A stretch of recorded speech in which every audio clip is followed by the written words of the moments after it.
Vamos lá para Romanos 12, 1 e 2.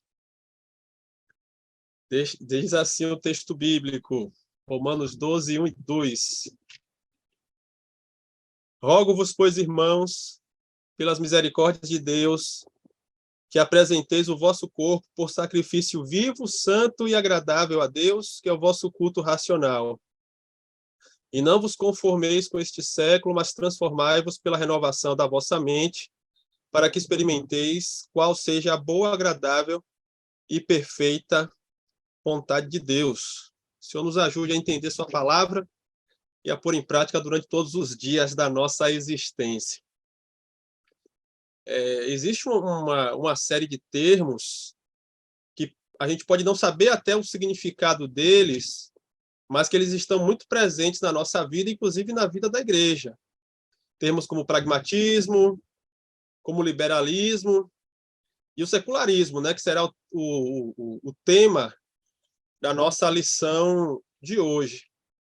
E esses temas eles estão muito entrelaçados com a Igreja do Senhor Jesus, seja ela uma igreja urbana, como é o nosso caso. Eu estou aqui na segunda cidade da Bahia, Feira de Santana, os irmãos estão na primeira, em Salvador, mas já estive em Jequié, que tem o seu grau de urbanização também, mas já estive em Itaberaba, onde o grau de urbanização é menor, você se sente ainda, apesar dos recursos da cidade grande, ainda com aquele clima de cidadezinha de interior. Mas todos esses temas que nós falamos, eles influenciam também nessa igreja quando ela está no interior. E a gente percebe que depois da pandemia, algumas situações que foram enfrentadas, por exemplo, nas igrejas americanas e nas igrejas europeias, mais ao longo, digamos assim, praticamente de um século e meio de trabalho contínuo e de evangelização contínua, a gente percebeu nessas comunidades, nessas localidades, uma queda na espiritualidade, e vendo essas ideologias adentrarem de maneira mais rápida na igreja, demorou um pouco mais. Nesse período pós-pandemia, a gente viu que as coisas foram muito, muito aceleradas. Talvez o fato de nós irmos para a tecnologia foi uma bênção para a gente, porque nós conseguimos, de alguma forma, pastorear a Igreja do Senhor, mesmo em meio a toda essa dificuldade, mas, ao mesmo tempo, né, isso foi acelerando alguns tipos de processos. E eu gostaria de estar falando com os irmãos justamente sobre um desses processos, que é a questão do secularismo. E o tema do nosso trabalho é justamente esse, falar sobre isso, né? Será que é relevante seguir a Jesus nessa sociedade secularizada? Quais são as dificuldades? Como é que nós vamos conseguir vencer essa questão? É sobre isso que a gente vai buscar papear aqui nessa noite. Mas o que é secularismo? Os irmãos estão vendo aí parte de uma figura famosa, na verdade, a versão de uma pintura famosa que está presente na Capela Sistina, lá em Roma, no teto da Capela Sistina, que se chama A Criação de Adão. Na tela original, na verdade, o que nós temos é a mão do Criador, que é essa que está mais acima, e a mão de Adão mais abaixo, tocando o Criador, né? E, na verdade, isso simboliza, dentre outras coisas, o Criador passando vida para a criação. O homem é criado do barro e ele só ganha fôlego de vida por meio da ação do Criador.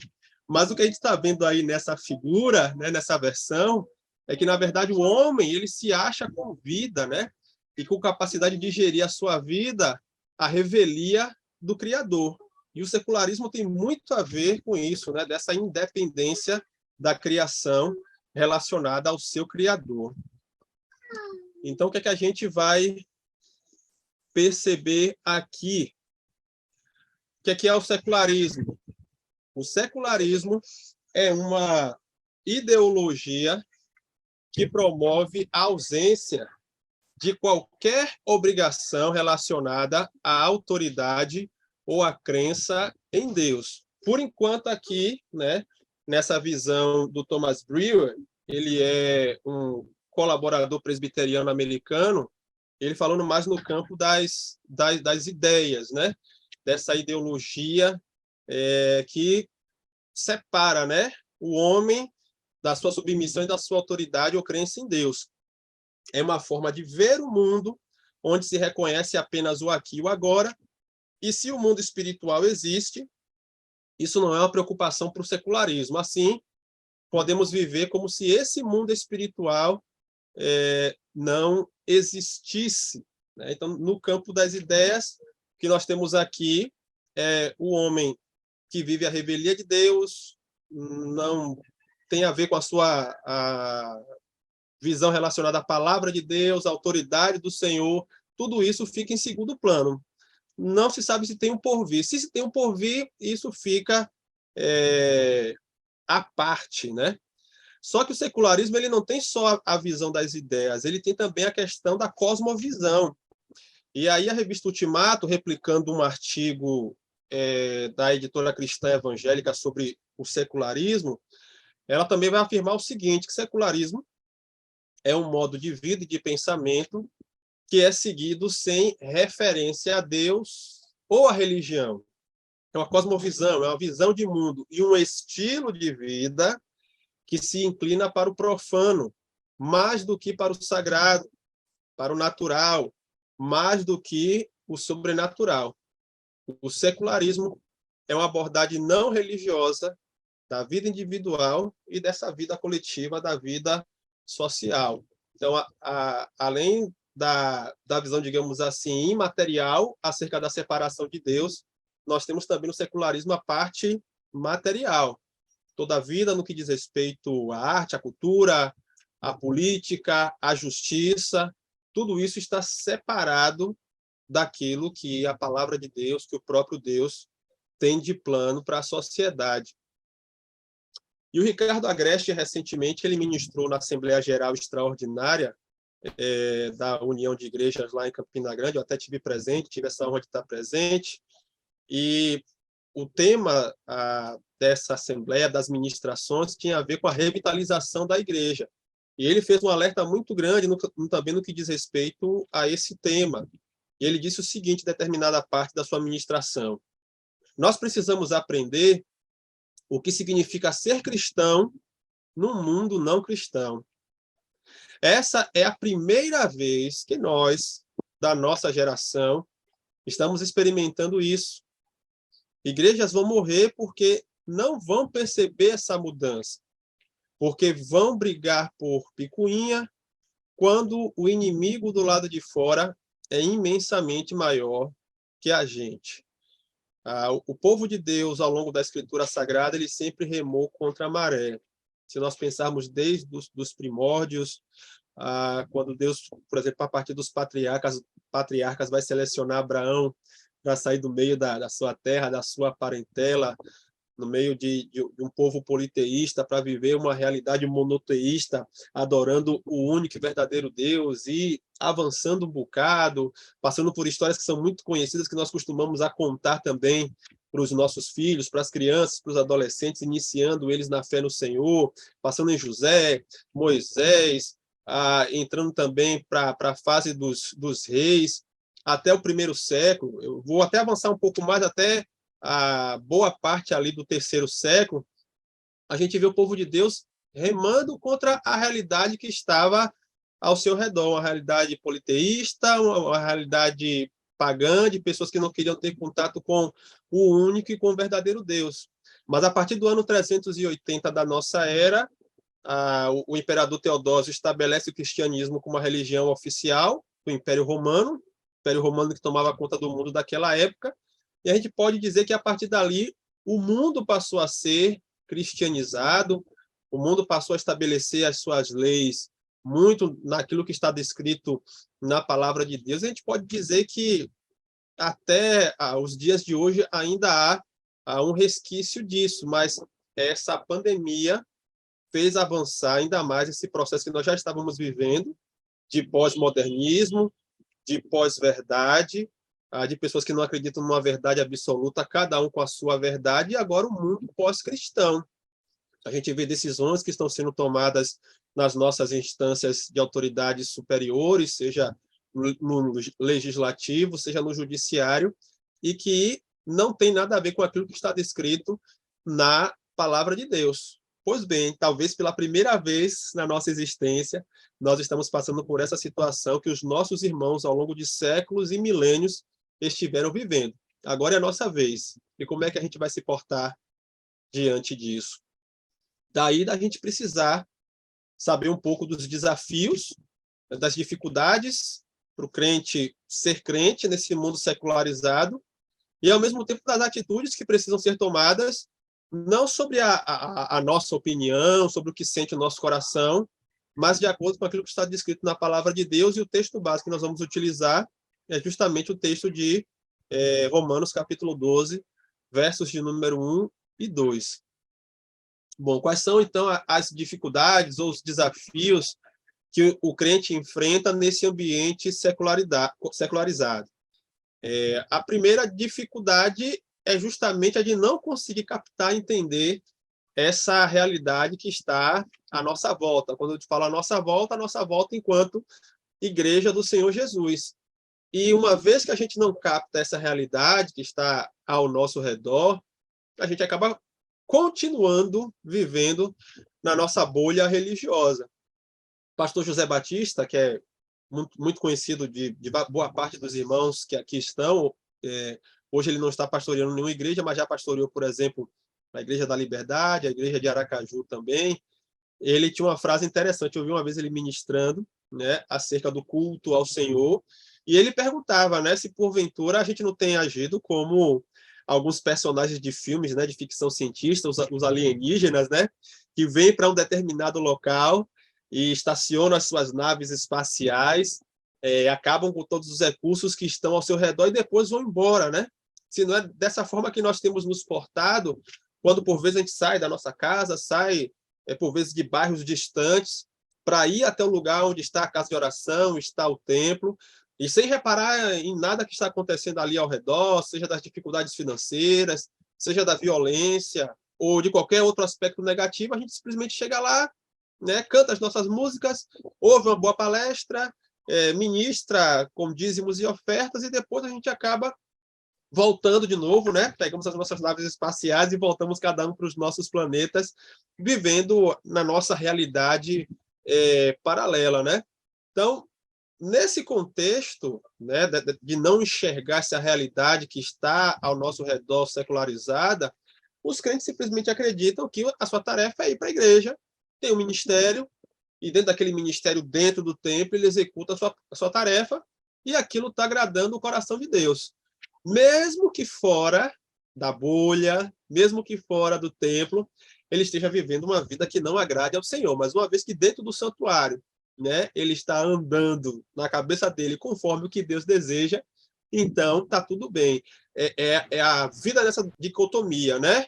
É o santo, que é dentro do templo, e o profano, que nós temos liberdade. Alguns pensam isso, né? Se tem liberdade para viver de maneira profana fora da igreja. Afinal, a carne é fraca, o Senhor já andou aqui pela face da terra, sabe, né, das tentações que nós passamos, então, com certeza, ele vai passar a mão na nossa cabeça quanto a isso. Esse é o primeiro desafio, a primeira dificuldade, é do crente conseguir entender a necessidade de viver uma vida íntegra e não de fazer essa separação entre o santo e profano e deixar de viver na bolha da religiosidade. A segunda dificuldade que vai surgir, ela ramifica justamente dessa primeira.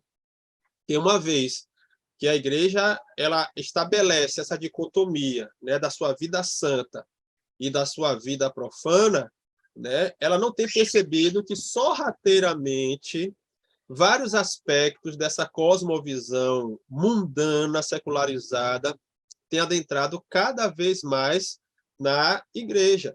Então, nós temos, por exemplo, aspectos relacionados às artes. Por vezes você tem um ministério abençoado, até com boas intenções, mas que acaba utilizando subterfúgios não muito saudáveis para estar trazendo pessoas a Cristo. Há uma crítica muito grande, por exemplo, para a questão do estilo de louvor chamado worship, que é um estilo de louvor no qual você tem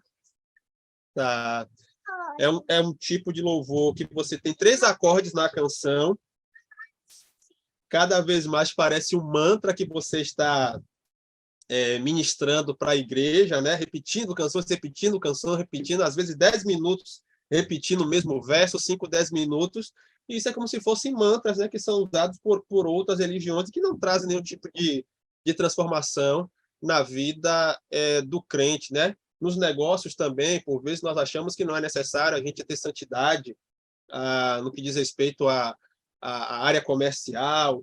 Eu posso fazer de tudo para não pagar os devidos impostos, porque se eu for pagar os impostos, né, isso de maneira corrupta isso será desviado. Então, há um subterfúgio para eu também usar esse jeitinho brasileiro aí, e quem sabe, ao invés de pagar impostos, eu vou investir na obra missionária. Olha só como isso vai sorrateiramente adentrando nas nossas casas, nas nossas igrejas, as redes sociais que não são usadas de maneira devida.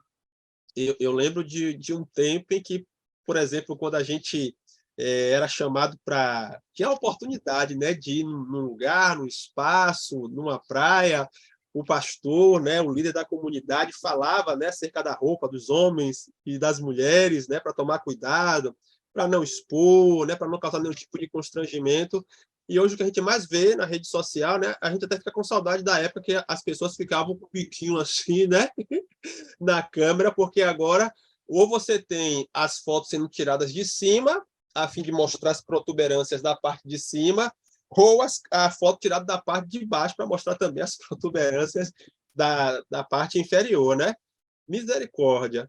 E sem falar em outras coisas, as ideologias que vão entrando também na igreja. Hoje a gente tem a teologia preta, hoje a gente tem o feminismo cristão, você tem a teologia inclusiva, a questão da sexualidade hoje que está bem banalizada também, já é banalizada no mundo. Essa banalização ela foi contida durante muito tempo pela igreja, mas hoje a castidade é algo muito raro de ser vivido, de ser visto, né, na igreja do Senhor Jesus, e por aí vai.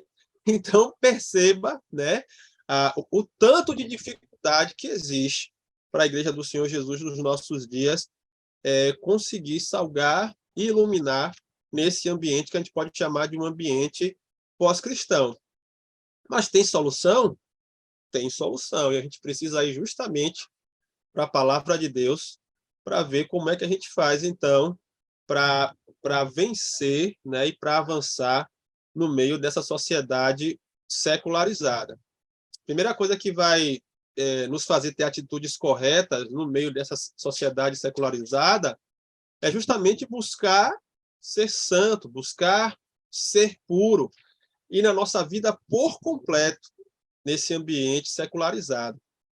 A gente leu aqui em Romanos 12, no versículo de número 1, né?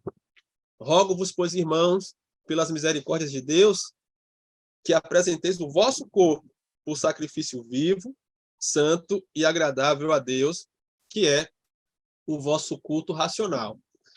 Quando a palavra vai falar sobre corpo, quando o apóstolo Paulo vai se referir a corpo aí, ele não está se referindo tão somente a essa parte física, né, que você pode perceber, a pele, aos ossos, aos membros, mas é uma figura de linguagem.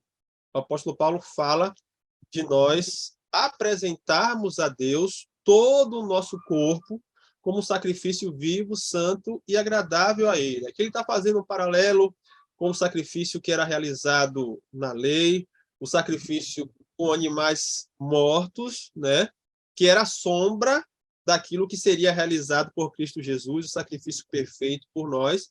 E agora nós que vivemos debaixo do senhorio de Cristo Jesus, somos convidados, né, em resposta a esse sacrifício perfeito do Senhor, apresentar o nosso corpo, a nossa vida por completo, dia após dia, diante dele.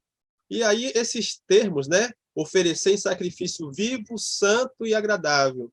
Por que vivo?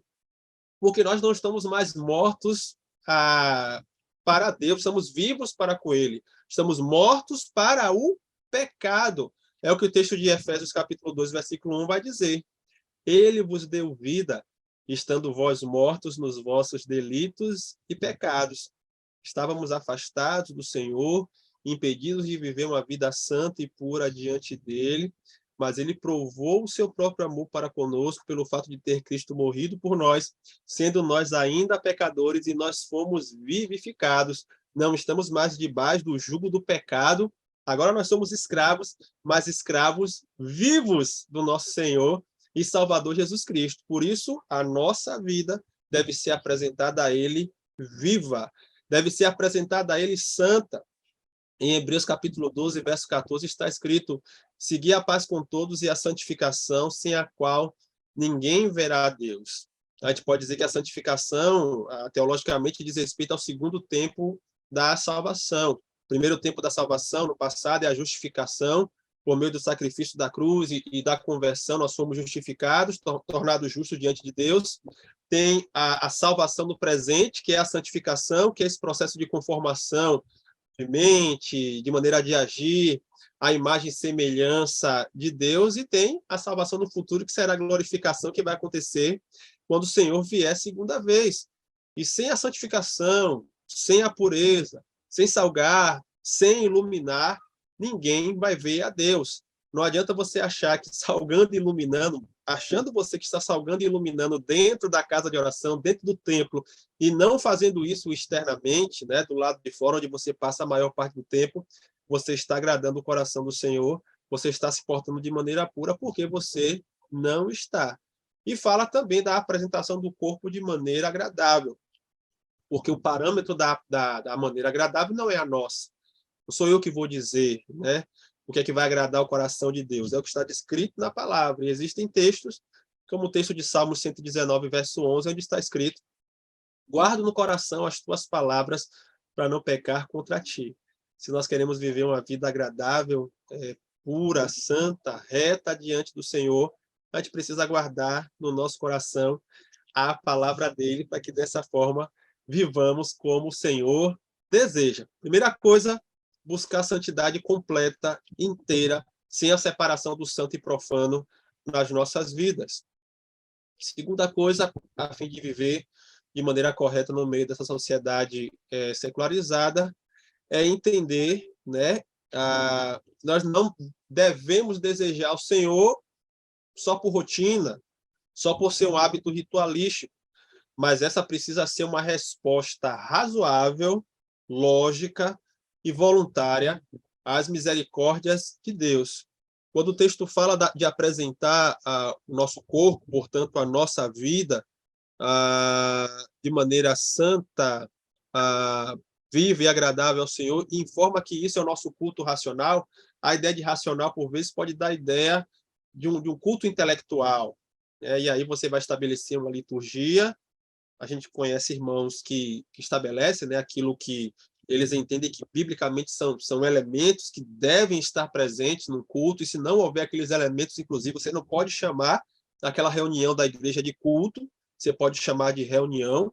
É comum que esses irmãos, por exemplo, não falem em culto doutrinário ou culto de oração. Eles vão chamar de reunião de oração e reunião de doutrina, porque não existem todos os aspectos, né, do princípio regulador do culto presente em uma celebração para se chamar de tal.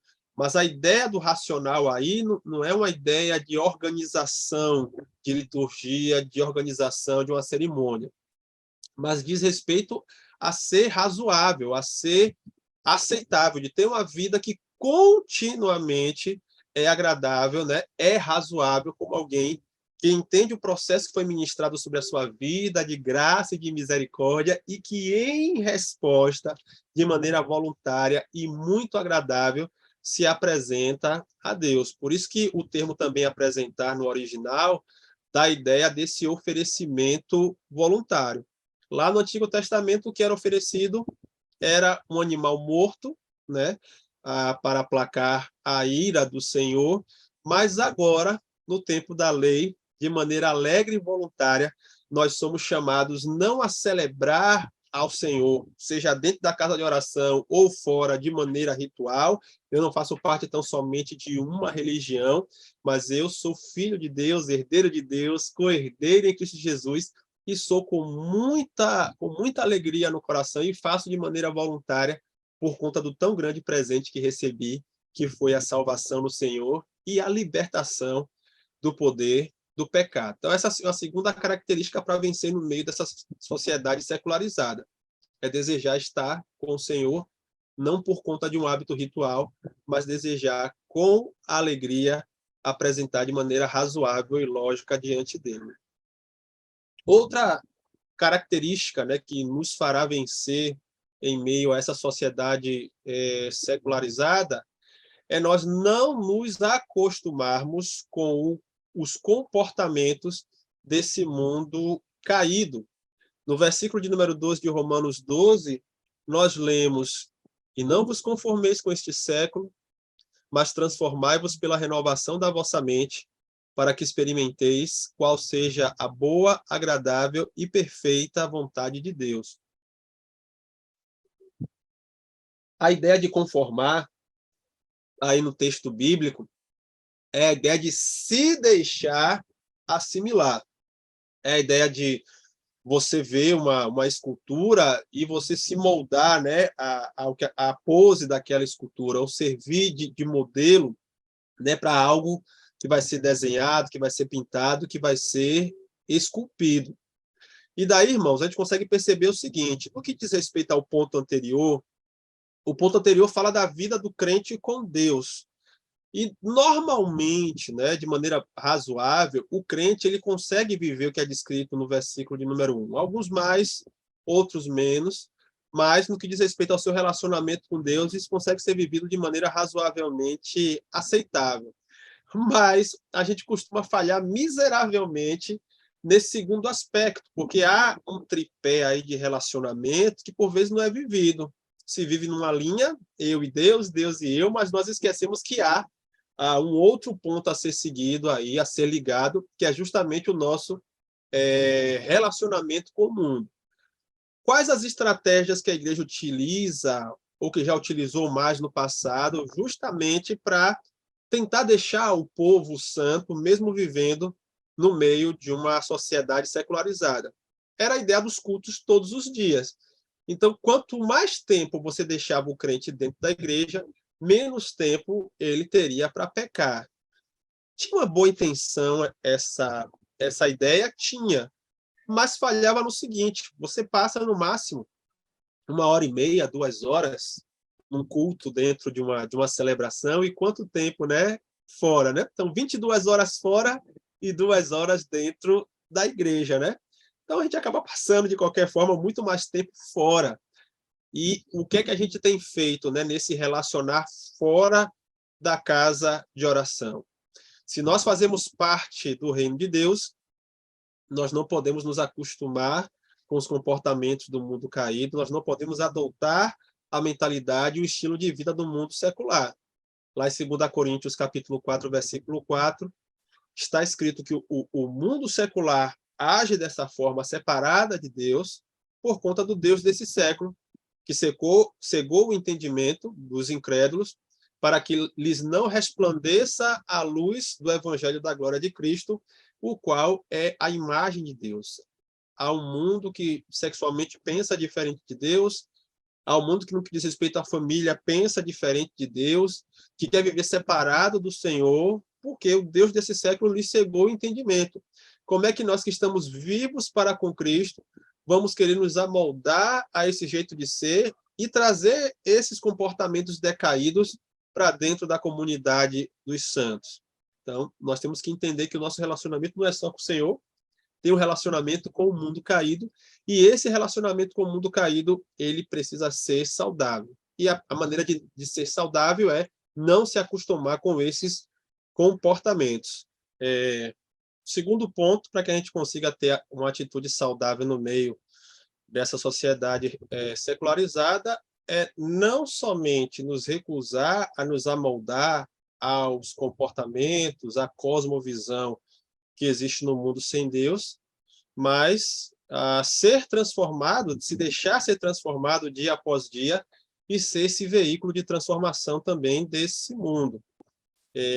Esse mundo secularizado, ele consegue cativar as pessoas com as suas cosmovisões, e eles não têm vergonha de falar da sua maneira de enxergar o mundo.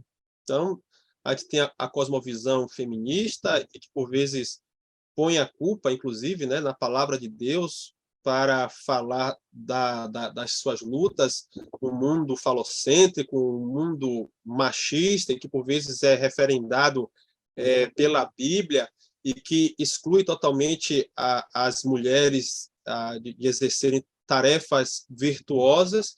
Então, a mulher ela consegue sobreviver tranquilamente sem homem em todas as suas instâncias, seja na instância familiar, seja econômica, seja no que diz respeito ao mercado de trabalho, ela não precisa de homem de forma alguma.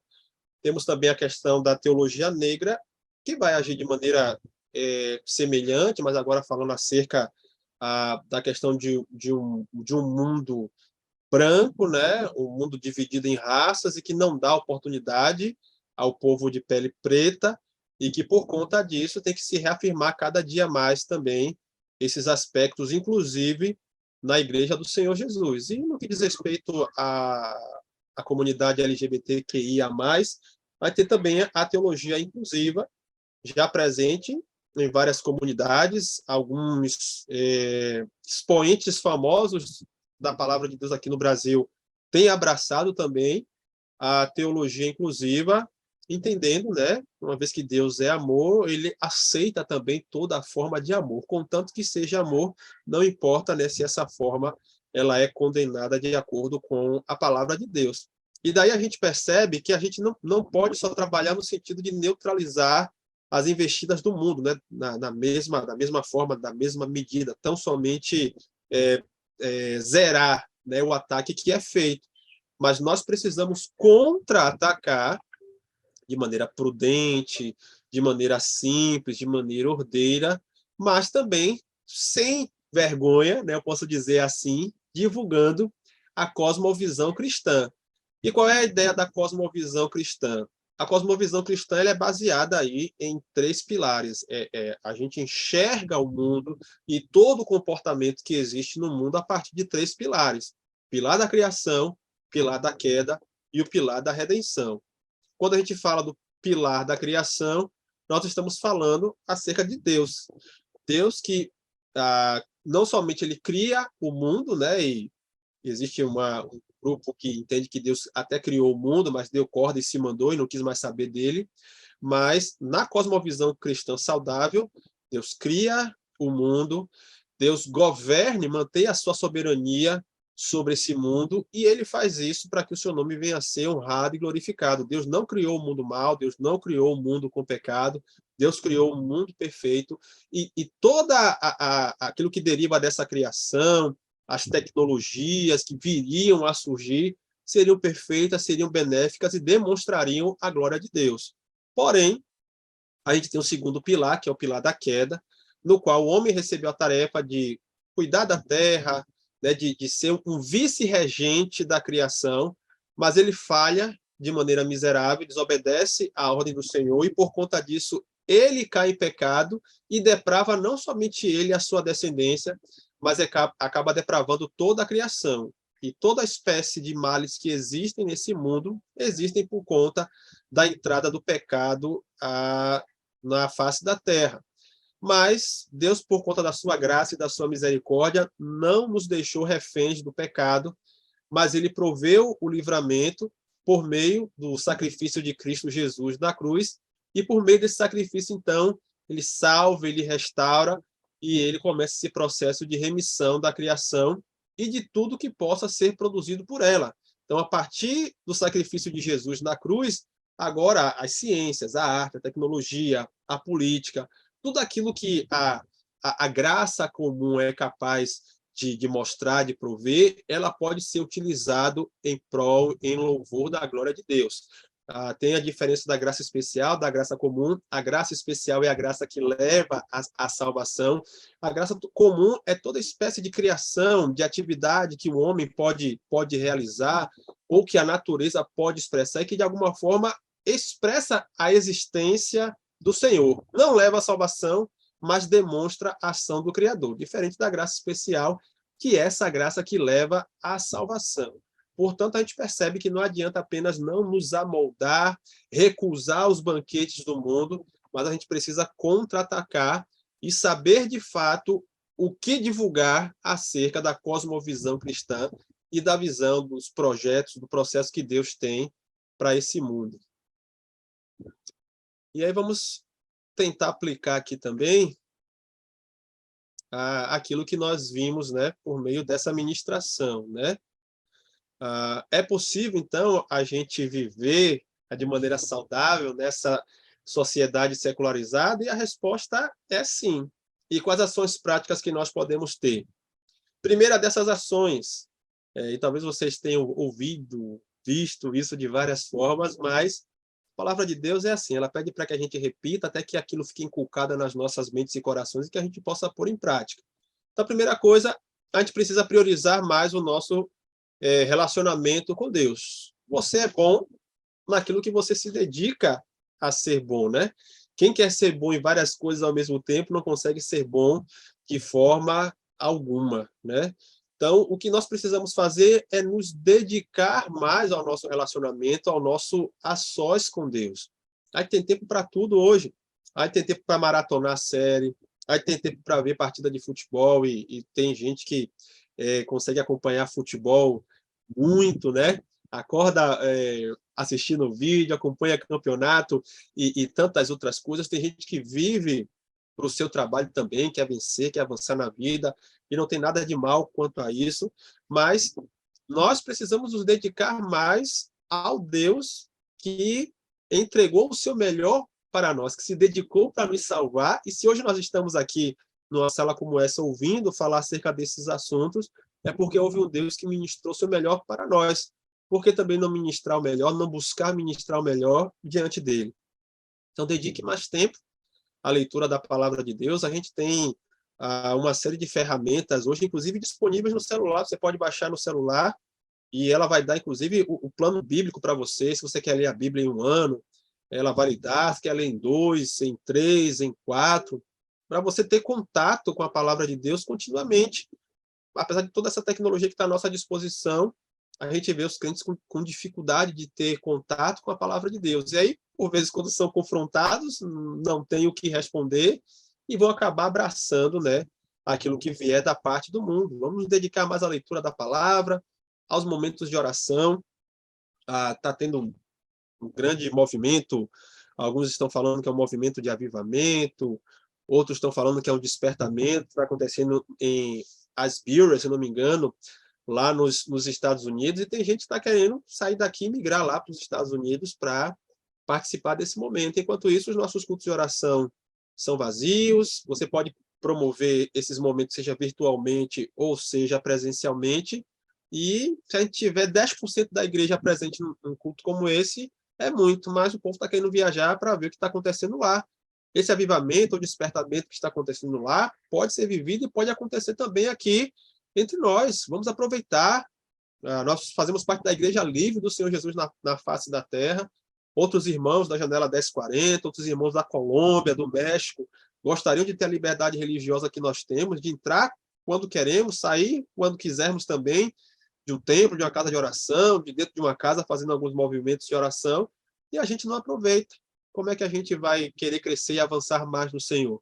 Vamos fazer isso, vamos jejuar mais, sim, o jejum é bom para o corpo, quem trabalha com essa questão aí de nutrição sabe, né, disso, mas isso é uma coisa que já está escrito na Bíblia há um bom tempo. Vamos mortificar nossa carne, nos consagrar mais a Deus e aproveitar para congregar mais, para evangelizar mais. A gente imaginava que depois da pandemia as pessoas iam estar sedentas, voltando para estar junto a uma comunidade, né? Que a gente ia precisar fazer cultos e mais cultos para poder atender a demanda. O que a gente percebe é que as pessoas estão mais desigrejadas do que nunca, não querem congregar, não querem também evangelizar. Por vezes fica esperando que a igreja faça um grande evento de evangelização para aparecer em um momento ou outro, talvez ajudar financeiramente, mas nem participar diretamente desses eventos participa. Vamos fazer isso, porque dessa forma a gente vai aumentar aí o nosso grau de intimidade com o Senhor. Outra coisa, para que a gente possa, na prática, né, aplicar esses princípios que nós vimos hoje, a gente precisa saber rejeitar essas cosmovisões da sociedade em queda. Uma vez que você está tendo um tempo mais útil com o Senhor, você vai saber como se defender e até contra-atacar também, né? Como eu disse, de maneira muito saudável, aquilo que vier da parte do mundo caído. Lá em 1 Pedro, capítulo 3, versos 15 e 16, está escrito: Antes, santificai a Cristo como Senhor em vosso coração, estando sempre preparados para responder a todo aquele que vos pedir razão da esperança que há em vós, fazendo, todavia, com mansidão e temor, com boa consciência, de modo que naquilo em que falam contra vós outros, fiquem envergonhados os que difamam o vosso bom procedimento. Nós temos que saber participar de um debate, participar de uma discussão, sem menosprezar o outro. O outro está ali falando do seu jeito, está explicando a sua visão, e por vezes é uma pessoa boa, é uma pessoa que quer ver o bem dos outros, mas está cego pela cosmovisão deturpada pelo inimigo. O que é que a gente precisa fazer? Se aproximar de Deus, saber de fato no que nós cremos e, a partir disso, de uma maneira muito saudável, estar falando sobre a graça do Senhor. Eu me lembro que no início da minha fé, né, eu trabalhava no laboratório de informática e eu lembro que uma determinada vez um colega que ficava na bancada do lado, era uma série de bancadas que existiam, eram 6 bancadas, 3 de um lado e 3 do outro lado. E eu lembro que um colega que estava do meu lado, ele gostava de jogar umas cascas de banana para a gente. Ele se dizia que ele conhecia sobre Deus e começava a pedir informação, mas ele queria confrontar as religiões que estavam ali. E eu lembro que ele fez um questionamento sobre os testemunhos de Jeová. E eu, uma vez que já tinha estudado, né, já havia sido testemunho de Jeová, eu comecei a malhar os testemunhos de Jeová, malhei, e ele assim, com o olho grande, assim, balançando a cabeça. Só que tinha uma pessoa que era testemunha de Jeová que ficava justamente na bancada paralela a mim, né? E aí eu vi uma pessoa, né, passando de um lado para o outro, tal, sem entender o que estava acontecendo. Depois a pessoa se aproximou, bateu no meu ombro e disse: olha, eu sou testemunha de Jeová. Entendeu? Eu estou muito triste com tudo que você está falando aí, porque eu falava de uma maneira muito pesada, muito pejorativa, que eles são falsos, e é isso, é aquilo, não é religião verdadeira. E resultado, né? O Senhor nem permitiu que eu ficasse muito tempo ali naquele emprego. Houve um momento que o Espírito Santo tocou no meu coração para ir lá pedir perdão e falar que aquela não era uma forma de debater de maneira saudável, né, sobre aquele assunto, mas eu aprendi que nós precisamos falar sobre o amor e da graça de Deus. Eu acho que debates teológicos, debates que se aprofundem mais em algumas ideologias podem surgir, mas isso tem que ser feito de acordo com o texto bíblico, com muita mansidão e temor, primeiro estando preparados em nosso coração para responder a tudo aquilo que o mundo falar contra nós. Sem preparo, meu irmão, você vai acabar passando vergonha. Então, vamos saber rejeitar essas cosmovisões com conhecimento de Deus. E, por fim, nós precisamos ser instrumentos de Deus para a divulgação dessa cosmovisão cristã. Deus me plantou e te plantou no campo missionário. Ah, pastor, o senhor está falando aí, o senhor agora tem Feira de Santana, já teve em Itaberaba, já esteve em Jequié. Não, eu falo que, independente de você ter sido chamado para um campo missionário transcultural ou dentro da sua própria cultura, você foi chamado. E esse campo missionário dentro da sua cultura pode ser a sua família, pode ser o seu emprego, pode ser a sua escola, pode ser o bairro onde você está morando. Ali é o campo missionário. E ali, naquele lugar, você foi chamado para frutificar. Por vezes você quer chamar o pastor, o presbítero, o diácono, o missionário, o evangelista, para ir na sua casa, no seu trabalho, na sua escola, para falar do amor de Deus, mas os irmãos sabem que isso é humanamente impossível. Por mais que um pastor tenha disponibilidade para fazer isso, ele não vai conseguir fazer isso todos os dias com todos os membros da igreja. Deus, quando dá a grande comissão, ele não dá somente aos 12 mais próximos ou aos 500 que estavam ali, de certa forma, ao derredor de Jesus e dos 12 discípulos. Ele dá essa grande comissão para ir falar do evangelho todo, a todas as pessoas em todo o mundo, a todos os seus discípulos. E se você é um discípulo do Senhor, você foi chamado a se aproximar de Deus, a se capacitar para divulgar, então, essa cosmovisão cristã para aqueles que estão ao seu redor. E o que a gente precisa fazer é clamar a Ele por estratégias. Senhor, eu quero falar do Senhor no meu trabalho, mas eu não vejo como fazer isso. Talvez Ele dê estratégia para diminuir o tempo de almoço e ali, no finalzinho do tempo de almoço, começar um trabalho de discipulado, ou para fazer uma oração antes de começar o serviço, talvez após terminar o serviço. Quem sabe, se você está numa escola ou numa faculdade, começar um grupo ali de evangelização, um grupo de estudos bíblicos, e a partir dali também começar a semear a palavra. Quem sabe começar a ser mais crente, né, dentro da sua casa também. Se você é crente dentro da igreja, dentro da casa de oração, o exemplo precisa vir de casa. Será que você é um bom pai, uma boa mãe, filho, filha, tio, tia, esposo, esposa dentro da sua casa? Ou você é bênção somente no espaço, na bolha religiosa dentro do templo? Então, a gente precisa clamar a Deus por estratégias para que a gente consiga divulgar a cosmovisão cristã, divulgar o nome de Cristo aonde ele nos plantou, custe o que custar, porque eu tenho certeza que isso é vontade da parte dele. Esse slide ele vai ficar aí também à disposição do pastor, tem a bibliografia que foi utilizada, né? Boa parte dela que está aí, né? Estou feliz de ver o irmão e ver também todos os amados que estão aqui nessa noite, né? Alguns já tinham um tempo que nem de outra forma eu não via. Estou vendo aqui o irmão Alex, Patrícia, Samuel deve estar aí também. Deus abençoe vocês. O Binho apareceu aqui também, ó. Gleides, eu vi aqui também. Que bênção, viu? Ver vocês aqui. E os outros irmãos também, né? Que não abriram a câmera aí, todo mundo com vergonha. Olha o Zezé, ó. Pai, Zezé, Edileus, Josué, que bênção, né? A todos os irmãos, obrigado pelo convite, né, para estar aqui com vocês. Sempre que precisar, estar aqui à disposição. Sei que parte dos irmãos estarão aqui amanhã e para a gente vai ser uma alegria ter vocês ministrando sobre as nossas vidas mais uma vez. A minha oração é que vocês possam vir em paz, né, e ministrar em paz também tudo aquilo que Deus tiver para a gente está aqui para receber também. Fique em paz para fazer isso em nome de Jesus. Fica um abraço aqui também da nossa família, né? Hoje acabou de chegar, estava na igreja fazendo algumas reuniões e os últimos ajustes lá para a cerimônia de posse, por isso que ela não apareceu aqui, mas amanhã quem vier vai poder dar esse abraço também, né? E fica aqui a nossa gratidão. Obrigado.